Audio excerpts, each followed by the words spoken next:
Hey everybody, Greg Denny again, the author and creator of Get Out and Live, How to Create a Life That Really Matters, and the author and creator of the 5 fundamental factors for a fantastic life.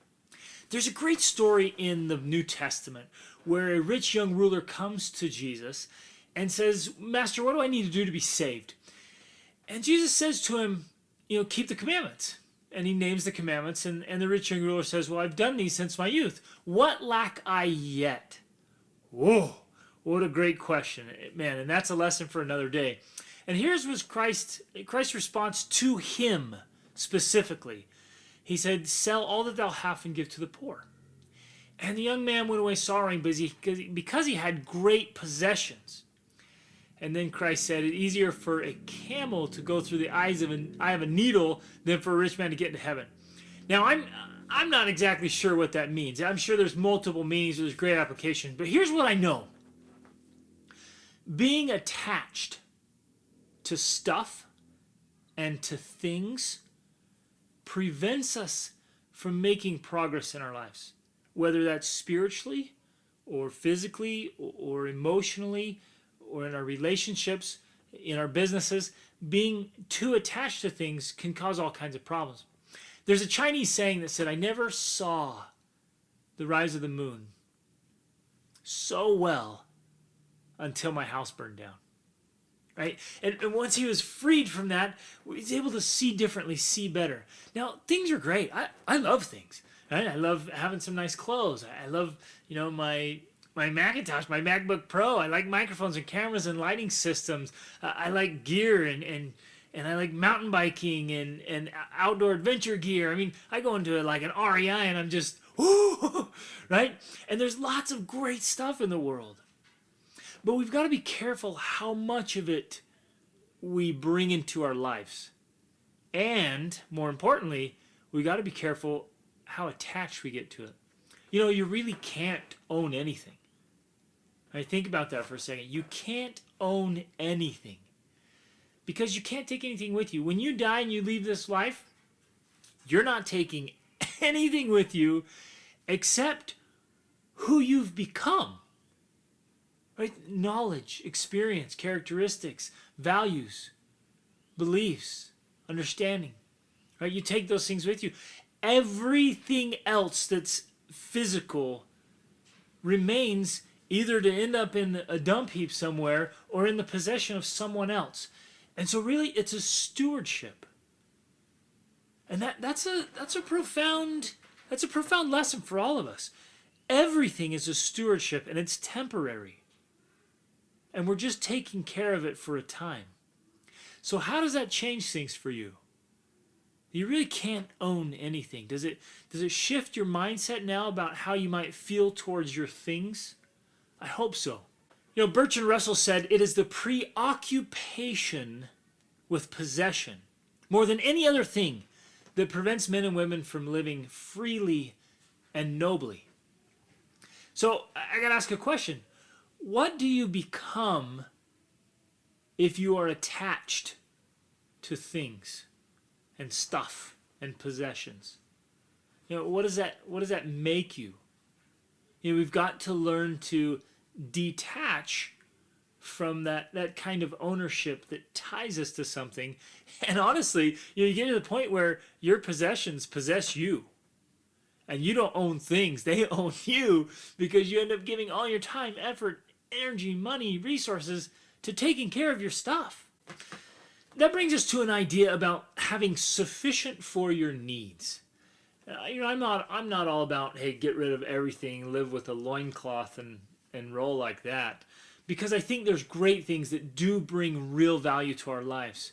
And I can never judge a person and say how much they need or what sufficient for their needs is. You can't do that. You can't decide that because I only need this much or I only need these things that everyone else should have that too.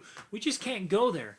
But I can wholeheartedly, without reservation, encourage and challenge everyone to live simply, to live freely, and to live without the burden of possession, and to try to reclaim your life and break away from being consumed by consumerism. There's a great example of this in Les Miserables by Victor Hugo, the priest or the bishop in the beginning. Just an absolutely incredible man. I think it's like the first 100 pages just describing how great of a man he was. And it said large sums of money passed through his hands, but it did not change the way he lived or his luxuries. He stayed with a simple life, doing good, serving. And so he was able to let all that abundance come in and through his life without changing the life of simplicity he had chosen, because he wanted to live purely, fully, meaningfully. So I want to challenge you today, and this could be tough. Get rid of anything and everything in your life that you keep because of status or ego. Right now, that's a big one. If there's something you have in your life that you keep around because of status or ego, out you go. And learn to eliminate anything that's unnecessary. Remove, and it may be painful, you just kind of rip off that Band-Aid and go for it, but remove anything from your life that is tearing you down, that is holding you back, that is distracting you from living on purpose. And really it gets down to anything or anyone, whatever it is, we get down to this minimalist level, this simplicity, this focus, right? And anything else, anything that brings a negative energy or a negative spirit, anything that makes too much demands on your time, on your attention, on your feelings, on your attitudes, on your stress level. I mean, people are stressed out and they have so much turmoil, so much worry and fear. I mean, I know so many people that just live in a constant state of fear or worry about their things. Right? They don't want to get broken. They don't want to get stolen. And if they would remove all that, so rich, so fulfilling. So start today. Grab something. Maybe it's attached to your ego, your status. Maybe it's just it's causing you fear or worry or concern. It's just taking too much, right? That's the line. It's too much.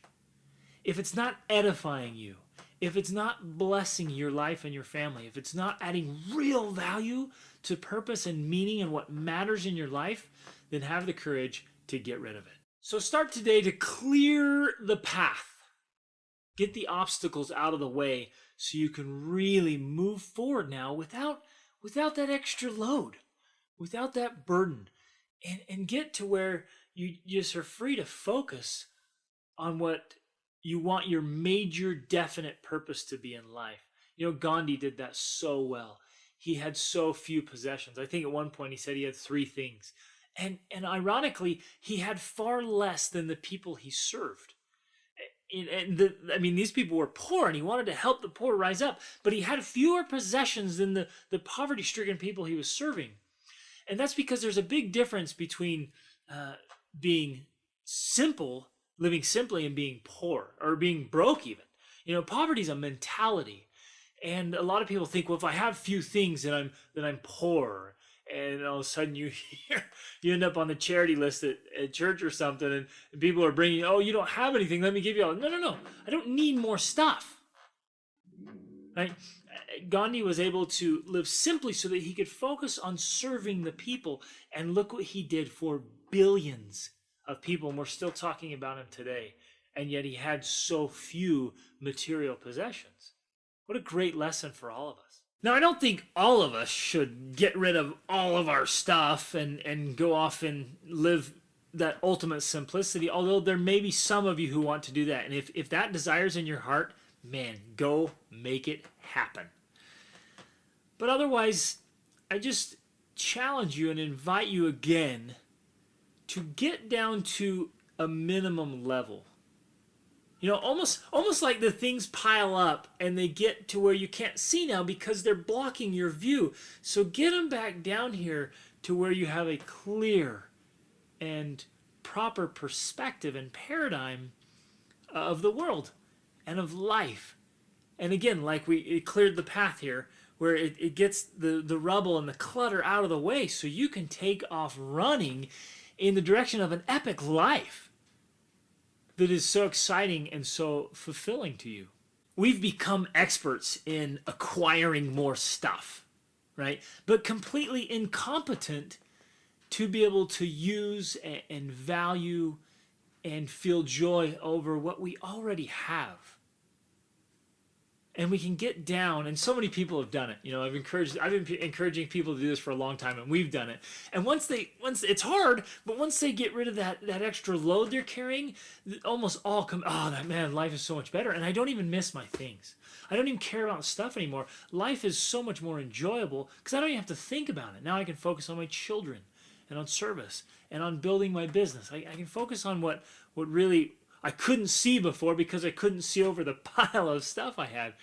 Bertrand Russell also said that there's a certain point where you've got to, you get to be without some of the things you want, and that is an indispensable part of happiness. Think about it. To live without some of the things you want is an indispensable part of happiness. What a profound thought. There's also a Swedish proverb that says, "He who buys what he does not need steals from himself." I mean, we've robbed ourselves blind by buying all kinds of things we don't need. But again, keep what you really do need, and the rest of it can go. Give it away. Give it to somebody else who's trying to collect it and hoard it all. Attachment to stuff is a cage that keeps a bird from soaring to freedom. So I want to give you another challenge. I sincerely think everyone at some time ought to move away from what they know, from where they're comfortable, and just break away and move to another country or another place or a totally different environment. If you've always lived in the city, move to the country. If you've always been in the country, move to the city. Go somewhere else where you don't have status, where you don't have your things. You just walk away from it all. And even for a time, you can disconnect from technology. And I love technology. I'm not trying to be extreme here because I love the iPhones and the iPads and the internet and all these wonderful things we have. But they've started to overcrowd our lives. We get up in the morning and we have to check our email, and it's like an unopened message. It's like this drug, and you just gotta get your fix, right? It's just crazy. You can't leave it there. And we gotta just be able to disconnect and have quiet time. And whether you do that daily or weekly or however you do it, I challenge you to get away. Just leave it all. Go away. Go someplace where it's very simple, where nobody knows you. You don't have any of your things, and you just live with who you are. Maybe you could try, like some of my friends, a 10-day silent retreat over in Asia.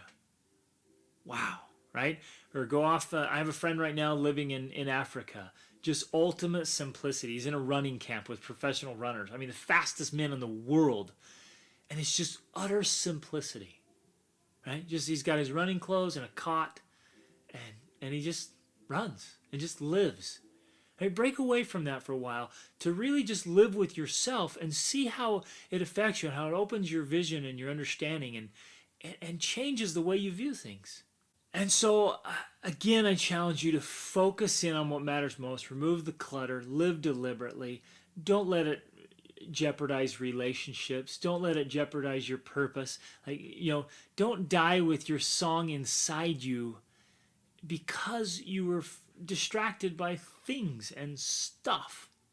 Right? Ivan Illich, I've mentioned him before. I mean, he was trying to keep up with social expectations. He'd spent his whole life, trying to get the things and the status and the recognition and all the clutter, and ironically died while putting up decorations because he was trying to impress people. He fell down and got hurt, and then on his deathbed he asks, "What if my whole life has been wrong?"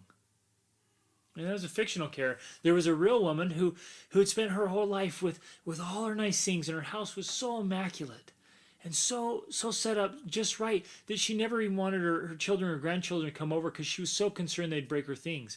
But when she found out she had terminal illness, boy, how she regretted that she'd cared and worried so much about her stuff to the neglect of the one she loved the most. So let's not do that.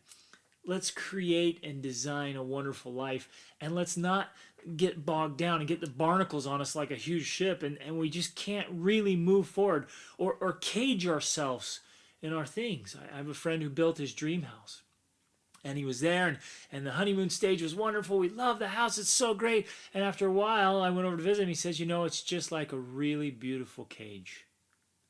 It's just keeping us here, and all the money's tied up there. And he said, I'd rather have a small, simple house and have all that extra money out to see the world. So go out and create your world. Decide today. Get rid of something today. Get down to a minimalism level where you can see clearly, where your path is clear, and you can move forward to the direction of your dreams. Reach upward.